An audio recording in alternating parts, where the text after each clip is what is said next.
sometimes you go to a firm and you don't have that opportunity to really get down and really share your vision as a business owner, how you're trying to grow. For me, that's like the biggest gift I can give. It's even more important to me than just, what I earn in my role as a small business owner. Welcome to Forward with NACCE, Inspiring Entrepreneurial Action, a podcast that shares the stories of everyday entrepreneurs, entrepreneurial leaders, and the communities that support us.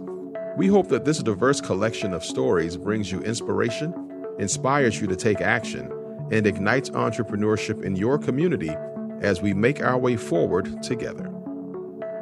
Welcome to this episode of Forward with NACCE. I'm Rebecca Corbin, and I'm really happy to be with you today. We're working out of our studio with our Airfluence partner, and we have a special guest. We recently celebrated our 100th episode, and the top rated episode of the first 2 years was an interview with Dave Zazada, who is the Vice President of Education for Intuit. And I'm delighted today to have another leader at Intuit that we're going to dive into her personal story and find out about some of the really impactful things that she's doing in her role, and then also in some of the time that she gives back to the community. So I'm really excited to welcome Pam Bingham to the program. And Pam, why don't you get us started a little bit? Just tell us a little bit about your background and some of the things that brought you to doing the work that you're doing today.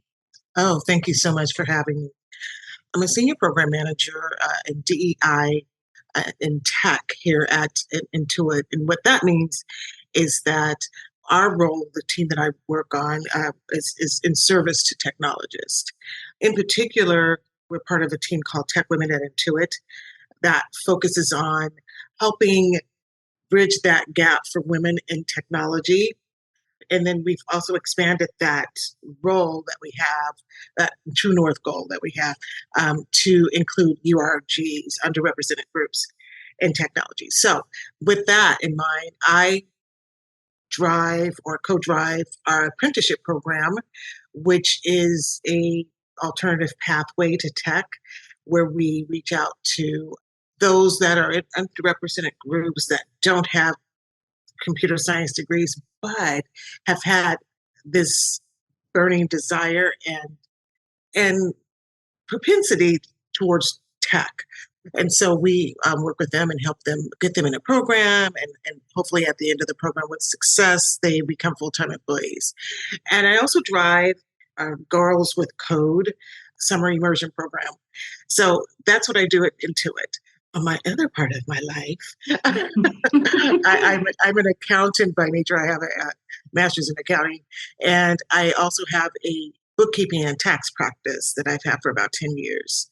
So I'm an entrepreneur. I have my own, I don't know, some people your side gig. I don't know, it used to be my full gig. But yeah, so I do that.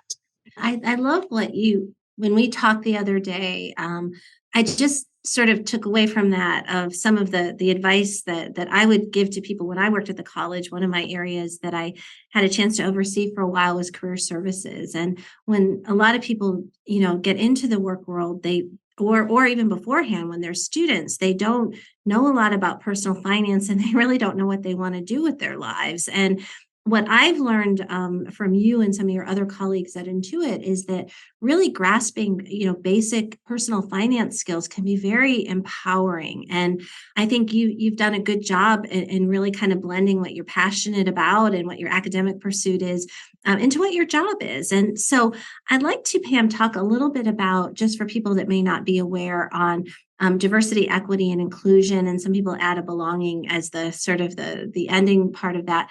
Why is that so important? Why is it important to Intuit? Why is that important to you to advance work in that area? I mean, it's certainly a strategic goal of our organization. And, we kind of want to have diversity as a thought process in everything we do. So we know that our customers look for us to mirror them in some ways. So we've done a lot of work across the board, focusing on diversity, inclusion, and definitely the belonging piece of it. It is an actual major strategy within our organization. If you go to our website, intuit.com, you'll see our DEI report, our annual report, because that information is definitely included in our annual report. Our investors expect us to report on how we show up from a diversity, equity, and inclusion perspective. So it's not just buzzwords for us.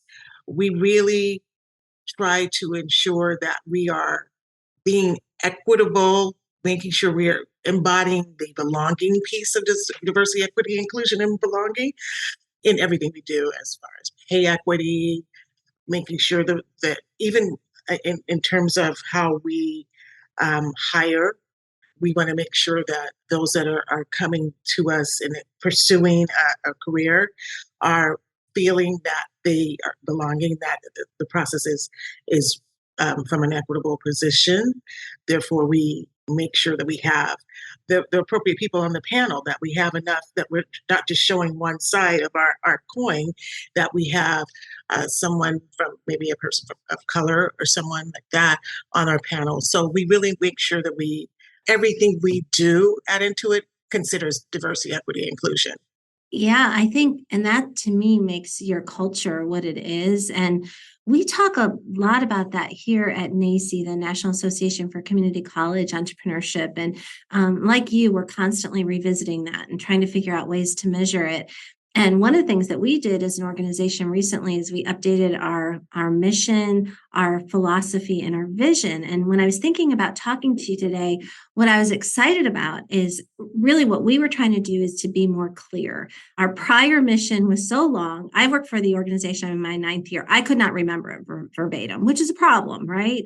And so when we thought differently about how do we describe ourselves, what kind of an experience do we want people to have, we redefined our mission, which is members engaging in entrepreneurial mindset and innovative action.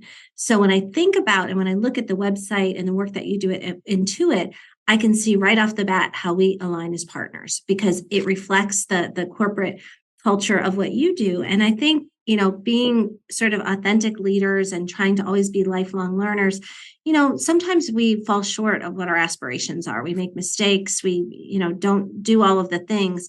But I know you all have a commitment to always trying to get tools into the hands of people that are really wanting to make a difference. And so you have a number of different products that we've used and kind of played around with, and they power what we do, whether it's QuickBooks or Design for Delight. But maybe tell us from your perspective, you do a lot of work with your African Ancestry Network, a lot of different things. What kind of tools do you use as a leader working at Intuit to try to help you advance in the areas of DEI and B and other things? Well, thank you for bringing up the African Ancestry Network because at Intuit we have 14 ERGs, employee resource groups. I am a member of more than one, but for the African Ancestry Network, I serve as a co-chair for our Los Angeles site. We try to create and present and provide programming that is relevant to our members. But what's wonderful about our ERGs and the strategy that we have within the organization, with our ERGs, is that we work in concert with the organization. And so our goals are really aligned all around. I mentioned 14 ERGs. I'm also a member of ISN, which is the Intuit Silver Network. I'm actually I'm on the steering committee for that network, and I'm not sure I need to explain to you what silver means. I think I know what that means. And we have a Pride Network, which next month in March we're having our Trans Summit, our annual Trans Summit. I mean, there's so many different organizations or ERGs that really support the DEI philosophy within Intuit. For instance, as we mentioned, this is Black History Month, and we've had a lot of great programming throughout the month. We've had fireside chats with leaders, experts in the fields. Within the Los Angeles site, my co-chair and I, we just had a site social takeover for Black History Month, where we partnered with Black-owned businesses for restaurants to bring in food and to entertain us, and share some of their products. So it was really, it's one of the ways that we show up, and we try to show up actually with some of our customers and support their products, because we know many of our customers are people of color. So we'll focus on that with them, and we'll support them. We had I think in our Mountain View office, we had a Black business marketplace a couple of weeks ago. So this is one of the ways that we show up as diversity, equity, and inclusion, especially with our ERGs leading the pack. Yeah. And I think, and I think just for everybody, it's employee resource groups, right? So is that what that stands for? Yes. And, it does seem to me that, you're striving for that belonging. And so people that can really, and many people fit into multiple dimensions of diversity. I think I have heard at one point, there were like 36 different dimensions of diversity. So it might be one's ethnic race, it's their gender, it could be their religious beliefs. I mean, and when you start to think about it, you think, my goodness, what a beautiful mosaic of humanity that we have all of these different things. But I think really speaking sort of to the whole person is one of the things that I know we all strive to do. And so could you give us an example, Pam, like when you are doing your events in Los Angeles, like you mentioned a fireside chat, like how do people at Intuit and your customers plug into that? Is it mostly like a virtual thing? You mentioned like an in-person thing, like just bring us into like what the experience is like for people that participate in that. Well, for the local sites, that's usually an in-person thing, and that's really an internal event. We have had a couple of events that have featured some external folks. Like I think at the beginning of Black History Month on the 1st, we had a small business fireside chat with Issa Rae, who is a actress, producer, et cetera, and Nate Burleson, who's a former NFL star, and he's also, I think, he's a commentator on ABC, and they were wonderful. That was actually open to the general public as well. So that was an event that, yes, the African Ancestry Network hosted, but we hosted it in conjunction with our small business group, QuickBooks, and both of them are both QuickBooks owner users. And it was a wonderful event, sharing what it's like to be a small business owner, what it's like to pivot when maybe you've had a direction and then you needed to pivot, because that's what happens when you're a small business owner. So yeah, there are opportunities for us to have programming and events internally and also externally, bringing in our outside audience to also enjoy and share with the information that we are providing. Which is really important, that human connection. I had a meeting earlier today with a woman by the name of Alicia Parr. So she created her own human resources firm called Performentor. And I happened to meet her just randomly at an event. And I was so grateful that I did, because my organization is not really big enough to have a full-time HR rep, but sometimes you want to have access to the best that you can have without hiring a full-time person to do it. And she reminds me a little bit of you, because she really had a passion for human resources and kind of problem solving. And it just was something that she'd wake up and she would think about.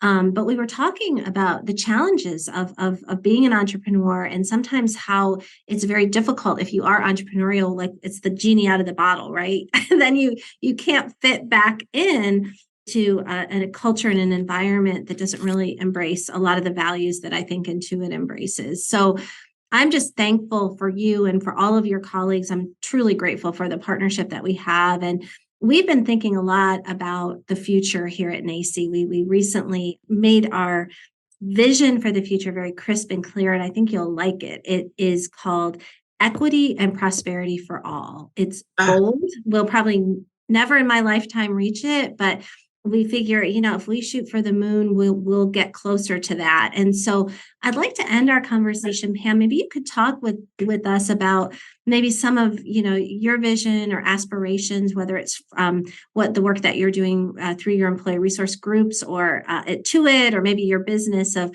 like, what is success? What does the future look like for you? Success for the future look like? Wow, that's a pretty big statement. I'll talk a little bit about as a small business owner.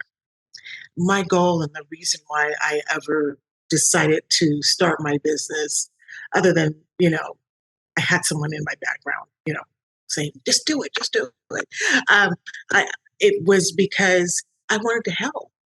I did this great work. I worked with CPA firms and I was doing work, as a staff accountant, as a firm administrator. So I'd had the experience of doing the work and managing those that did do the work. But I knew that I could serve a population that would be comfortable coming to a person like me, as opposed to going to a huge firm. Because sometimes you go to a firm and you don't have that opportunity to really get down and really share your vision as a business owner, how you're trying to grow. I think that's really great. And what I love about what I do is that I get to also share with other small business owners of, hey, maybe you should think about this. This would be helpful for you in the future. You're thinking through your finances and how to grow. And they come to me for advice. For me, that's like the biggest gift I can give. It's even more important to me than just, what I earn in my role as a small business owner. As an employee of Intuit, we do so much great work, not just what I do for my team, but you had a really wonderful person in our organization, David Sasada, who runs our corporate responsibility unit, and we do so much work. I mean, I've done some volunteer work with great organizations that help youngsters that are trying to learn tech, help youngsters who want to learn and get information about being financially responsible. Yeah, so we do this work and we go and we learn and we share our knowledge. And other people here in Intuit, we share our knowledge. Those of us who have accounting background, we share ways to learn about using our software, learn about being responsible and making responsible decisions as far as financial literacy is concerned. So those are the areas that I loved, that I'm a part of, that I get to be a part of. So yeah, don't know if I answered your question, but I sure shared. No, you did. And I think as I was listening to you talk, I was thinking about a fireside chat that I had recently with Dr. Jim Murdaugh, who's one of my board members. He's the president of Tallahassee Community College and just inspires me by his leadership. And he spoke to me about the psychological paycheck. And it just stuck with me. And I think it resonates with you. And I hope it resonates with our audience because, there's the work that we all do to, put food on the table and make sure that, we can pay our bills.